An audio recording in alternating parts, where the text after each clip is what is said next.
Delhi gas chamber में तब्दील हो गई है। पिछले 13 दिनों में दिल्ली की हवा में जहर ही जहर भर गया है। पॉल्यूशन का लेवल इतना खतरनाक हो चुका है कि कंट्रोल करने में सरकार और संबंधित महकमे नाकाम साबित हो गए हैं। ऐसे में आज सुप्रीम कोर्ट ने भी दिल्ली की जहरीली हवा पर इमरजेंसी जैसे हालात होने की बात कही। दिल्ली एनसीआर में पॉल्यूशन लॉकडाउन लगाने तक की सलाह दी गई। तो क्या दिल्ली एनसीआर में लॉकडाउन लगेगा? सुप्रीम सलाह पर राज्य और केंद्र सरकार भी हरकत में आ गई है। कैसे, देखिए ये रिपोर्ट।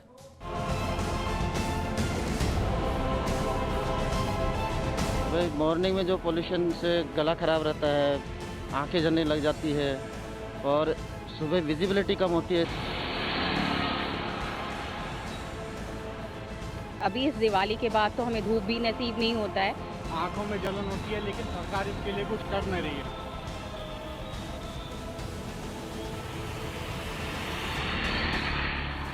दिल्ली में रह रहे हैं, दिल्ली में प्रदूषण के हालात बहुत ही खराब हैं।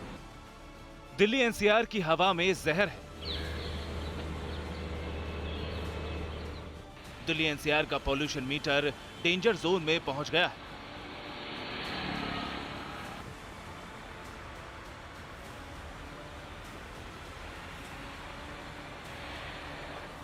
पहले से खराब चल रही हवा और भी दमघोटू हो गई है और तो और सरकार के तमाम दावे आदेशों पर धुंध की मोटी चादर छा गई।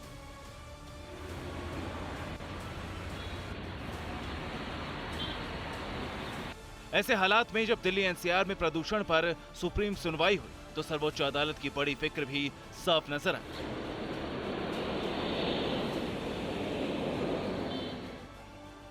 प्रदूषण पर सर्वोच्च अदालत फिक्रमंद। कोर्ट ने सरकार से पूछे कई तीखे सवाल। 2 दिन के लॉकडाउन की सुप्रीम सलाह दी। दिल्ली एनसीआर में जारी सांसों पर संकट को लेकर सुप्रीम सुनवाई के दौरान कोर्ट की सबसे अहम सलाह यह रही कि अगर संभव हो तो सरकार को 2 दिन के लिए लॉकडाउन पर विचार करना चाहिए। सुप्रीम कोर्ट की सलाह से गैस चैम्बर में झुलसती दिल्ली का अंदाजा लगाया जा सकता है, जिसमें जीने के लिए दिल्ली एनसीआर के करीब 5 करोड़ लोग मजबूर हैं। लिहाजा दिन पर दिन जहरीली होती हवा को लेकर सुप्रीम कोर्ट ने सरकार को आगे भी लताड़ा और इमरजेंसी प्लान मांगते हुए पूछा कि आप दिल्ली का प्रदूषण रोकने के लिए क्या कर रहे हैं? इमरजेंसी उपाय करने के लिए आपकी क्या योजना है? एयर क्वालिटी इंडेक्स कम करने के लिए क्या प्लान है? 2-3 दिन का प्लान नहीं, बल्कि सही प्लान बताइए। सुप्रीम कोर्ट ने दिल्ली में स्कूलों के खोले जाने पर भी सवाल उठाया। सरकार को फटकार लगाते हुए कहा कि लोग अपने घरों में भी मास्क लगाकर घूम रहे हैं। ऐसे में प्रशासन तुरंत जरूरी कदम उठाए। सुप्रीम कोर्ट ने सरकार से पूछा कि पराली से लेकर क्या फैसले और क्या इंतजाम किए। इस पर सॉलिसिटर जनरल तुषार मेहता ने कहा, पिछले 5-6 दिनों में हमने जो प्रदूषण देखा है वो पंजाब में पराली जलने की वजह से। चीफ जस्टिस ने सरकार से पूछा, अब क्यों ऐसा जताना चाहते कि सिर्फ पराली जलाने से ही प्रदूषण हो रहा है? पराली से सिर्फ कुछ प्रतिशत ही प्रदूषण हो रहा है, बाकी का क्या? सुप्रीम कोर्ट की फटकार से दिल्ली सरकार हरकत में आई और आनन फानन में 4 बड़े फैसले लिए। साथ ही लॉकडाउन पर विचार करने की बात की। एक तो ये कि सोमवार से 1 हफ्ते के लिए स्कूल फिजिकल बंद किए जा रहे हैं, तो इस दौरान कंस्ट्रक्शन एक्टिविटीज़ को बंद किया जाएगा। तीसरा, जितने सरकारी दफ्तर हैं, सरकारी दफ्तरों का वर्क फ्रॉम होम किया जा रहा है 100%। अगर ऐसे हालात बनते हैं तो फिर उसमें दिल्ली के अंदर सारे प्राइवेट व्हीकल्स, कंस्ट्रक्शन, ट्रांसपोर्ट, ये सब वेहिकुलर ये कंस्ट्रक्शन और इंडस्ट्रियल ये बंद एक्टिविटीज़ बंद की जा सकती हैं। तो ये एक प्रस्ताव, अभी केवल प्रस्ताव के तौर पे इसको हम कोर्ट के सामने रखेंगे। दिल्ली में प्रदूषण के मुद्दे पर अब सुनवाई सोमवार को होगी। उम्मीद कीजिए कि कोर्ट की सख्ती से ही सही हालात कुछ काबू में हो, क्योंकि दिल्ली और एनसीआर में पिछले 13 दिनों में प्रदूषण खतरनाक स्तर पर पहुंच गया है। आंकड़े भी तस्दीक कर रहे हैं।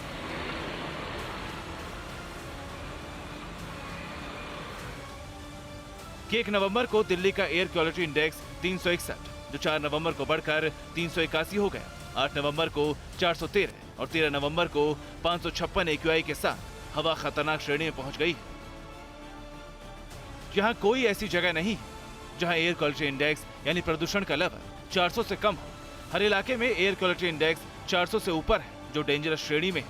दिल्ली एनसीआर के अलग अलग इलाकों में टीवी9 भारतवर्ष के रिपोर्टर ने पॉल्यूशन लेवल को जांचा तो तस्वीर चिंता बढ़ाने वाली दिखी। दिल्ली का अक्षरधाम इलाका पॉल्यूशन की चादर से ढके होने के कारण साफ तौर पर नजर भी नहीं आ रहा था।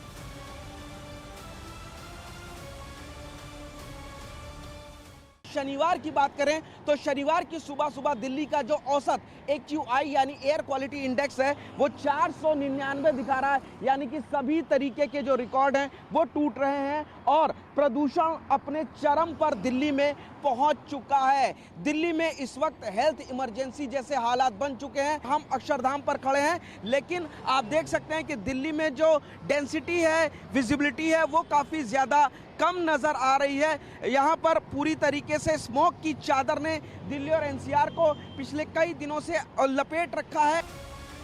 दिल्ली में प्रदूषण के बदतर होते हालात को विजय चौक की तस्वीर से भी समझा जा सकता है, जहां से चंद कदमों की दूरी पर नॉर्थ और साउथ ब्लॉक है, विशाल और भव्य राष्ट्रपति भवन है। अगर आज के एयर क्वालिटी इंडेक्स की ग्राफ की बात की जाए तो आज दिल्ली का ओवरऑल एयर क्वालिटी इंडेक्स आप देखेंगे 499, सीवियर कंडीशन। इस वक्त मैं आपको बताना चाहूँगी, मेरे पीछे राष्ट्रपति भवन है और कितनी दम घोटू हो चुकी है दिल्ली की आबो हवा आप देखेंगे साफ तस्वीरों में, और यहाँ पर आप देखेंगे विजिबिलिटी बहुत कम नजर आ रही है।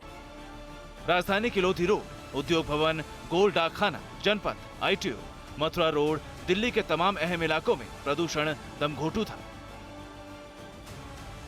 NCR में नोएडा में भी एयर क्वालिटी इंडेक्स बेहद खराब है। नोएडा का AQI 772 तक पहुंच गया। मतलब साफ है कि नोएडा की हवा भी जहरीली हो गई है। नोएडा का एयर क्वालिटी इंडेक्स बीते 10 दिनों की बात की जाए तो देश की राजधानी दिल्ली से अमूमन ज़्यादा रिकॉर्ड किया जा रहा है और ये आंकड़े चौंकाने वाले हैं। और अभी की बात की जाए नोएडा का एयर क्वालिटी इंडेक्स अगर मैं आपको दिखाना चाहूँगी तो 772, ये देखेंगे नोएडा का air quality index 772, PM10 severe, यानी कि जिस तरीके से बात की जाती है कि एयर क्वालिटी इंडेक्स हमेशा 200 से नीचे रहना चाहिए। NCR के फरीदाबाद, गाजियाबाद और गुड़गांव में भी पॉल्यूशन लेवल बहुत खराब है। दुनिया के 5 सबसे प्रदूषित शहरों में दिल्ली NCR टॉप पर है।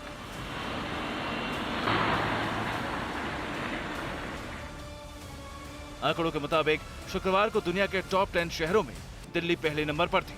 यहाँ का वायु गुणवत्ता सूचकांक 556 था, तो कोलकाता 177 AQI के साथ चौथे नंबर पर था। टॉप 5 शहरों में AQI में भी बड़ा फर्क है। खराब वायु गुणवत्ता को लेकर डॉक्टर भी अब बुजुर्ग बच्चों और बीमार लोगों को घर से बाहर नहीं निकलने की हिदायत दे रहे हैं। साथ ही प्रदूषण बढ़ने से कोरोना के केस में बढ़ोतरी की आशंका पैदा हो गई है। पुनीत शर्मा के साथ श्रद्धा चतुर्वेदी, दिल्ली, TVN भारतवर्ष। अड़ी सोमवार से शुक्रवार शाम 6 बजे सिर्फ TV9 भारतवर्ष पर। देश बनता है अपने नागरिकों से, ऐसे नागरिक जो अधिकार के साथ कर्तव्य पर भी ध्यान दें, जो सच्चाई का आदर करें लेकिन असत्य से लड़ना भी सीखे, जो सिर्फ जानकार न बने बल्कि जागरूक भी रहे। इस काम में TV9 डिजिटल है आपका मददगार लगातार, ताकि आप भीड़ का हिस्सा न बने बल्कि राह दिखाएं भीड़ को। देखते रहिए TV9 डिजिटल।